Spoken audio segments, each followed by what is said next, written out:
Alright guys, today we're going to take a look at the Sharp by Design Apex. This is an interesting knife. This is a Brian Nadeau design, the man who designed the Mini Tempest, which is an extremely popular, extremely good, very well made knife. And this knife is well made also, but this knife has a serious flaw in my opinion, which we'll touch on in a minute. But first let me give you the specs and some size comparisons. Overall length is 8 inches. Blade length is 3.5 inches. Blade thickness is 160 thousandths. It's S90V blade steel. It does have a compound grind. You got a flat grind here at the tip to keep it more strong and robust. Then you have a hollow grind here on your main cutting edge. Very nice deep hollow grind also. Handle length 4.5 inches.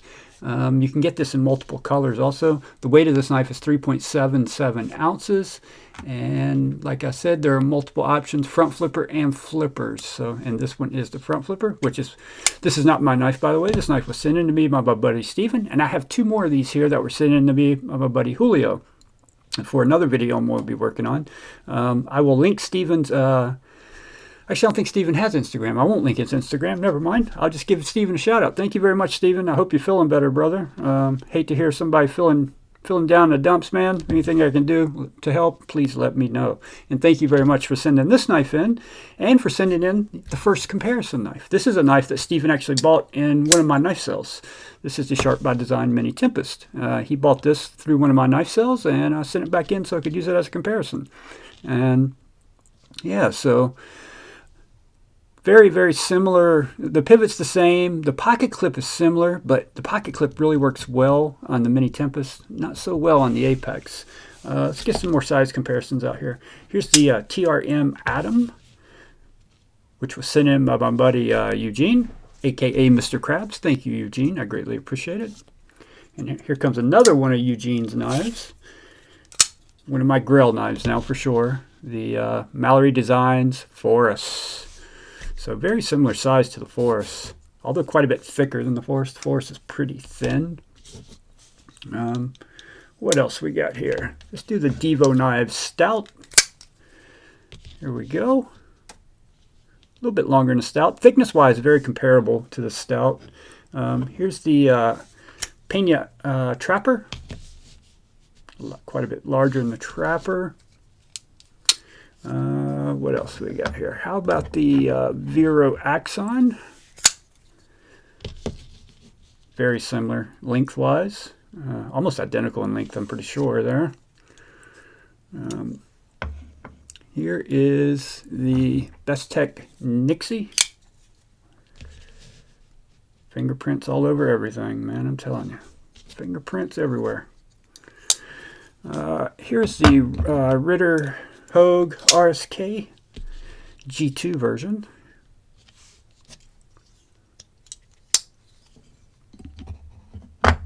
And here is, let's go ahead and do a bug out. Where did I put my bug outs at? Oh yeah, no, there it is. Here's a Benchmade bug out.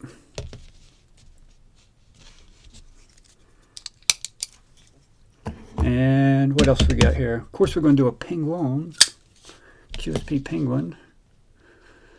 Thickness-wise, it's a little bit thicker than the Penguin at the highest point here, but these scales are pretty contoured, so very similar in thickness, though. This knife has a lot going for it, man. It really does.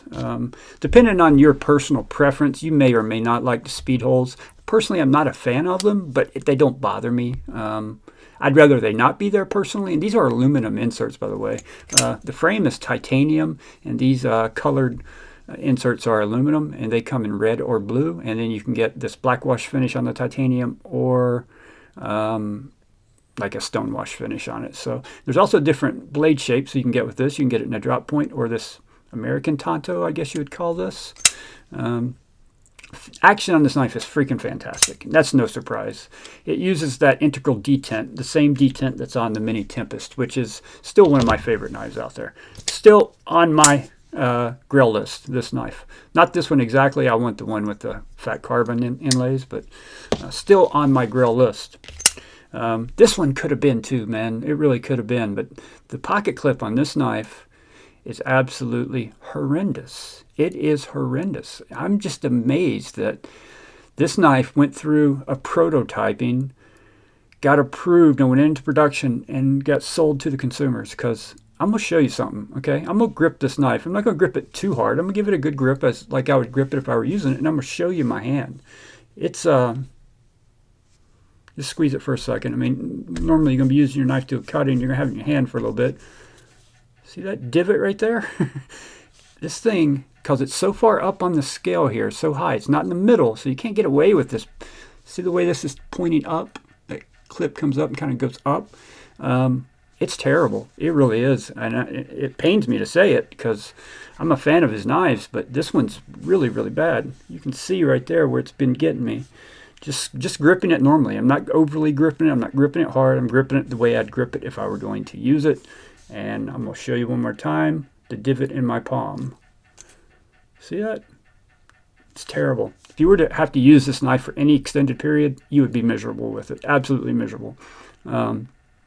So it's kind of a letdown. In my opinion, this knife's pretty disappointing because after the Mini Tempest, you know, which blew me away. It really did blow me away. And this knife, action-wise, still blows me away. The way he does his detent makes his knife's action so good.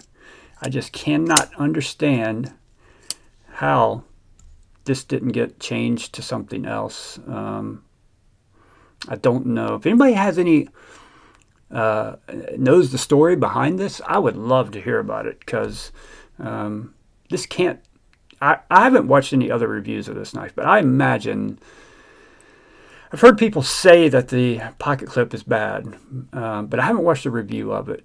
But I imagine this knife is not getting great reviews because of the pocket clip. And there's really not much of a fix here other than maybe, I guess you could try to sand this down some, but with the way, if you sand it down much, it's just going to make a sharper point.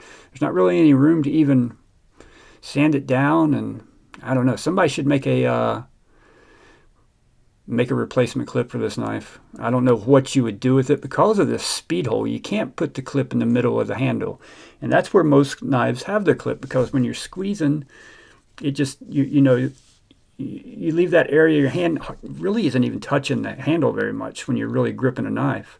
But with this knife, with it being this high up, there's no way to grab it where it does not stab you.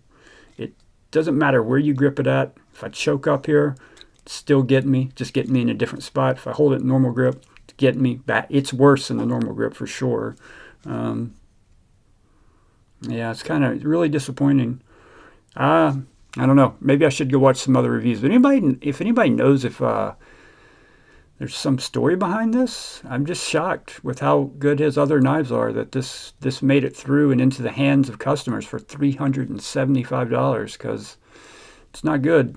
It's not good at all. It's a terrible pocket clip for this design. This pocket clip would work fine. I guarantee it'd work fine if it were down the middle of this knife. But because he went with these holes, you can't put it in the middle of the knife. Seems like the simple solution would just be not to have holes. Now, I have not disassembled this knife. This knife is not mine, but these aluminum inserts look like, yeah, they come out. So there's two screws. I can see them inside there. There's a screw right here and a screw right here on both the inserts coming in from inside the scale. So these do come out. And then if those came out and somebody could replace that, you could make a new clip that kind of screwed in here and went down like this, kind of like something like the Nixie here. See how the clip, the Roxy 3 I had here was even a better example. The clip kind of comes over and down. Maybe do something like that, but you know, for $375, this should not be this kind of an issue. And if you think it's just my hand size or I've got, you know, soft hands or something, that's not it, guys. I don't care what your hand size is. I don't care how I don't care how calloused your hands are. I mean, I do carpentry work, and this thing it's bad. It's really bad. So disappointing because, man, I had really high hopes for this one. Really, really high hopes because of this one. And even if he'd have used this style clip on this, it would have worked, even up high, right? That thing pointing up right there is what gets you. This one doesn't point up as high on the Mini Tempest, but this one here, yeah, I don't want to keep rambling on about it. I just want to, you know, yeah, pretty bad. Pretty bad. All right, guys, comment below if you picked up one of these. Were you shocked at how bad this pocket clip is? Because I'm surely shocked. It's Yeah, it's really bad. So, all right, guys, thank you for watching. See you on the next one.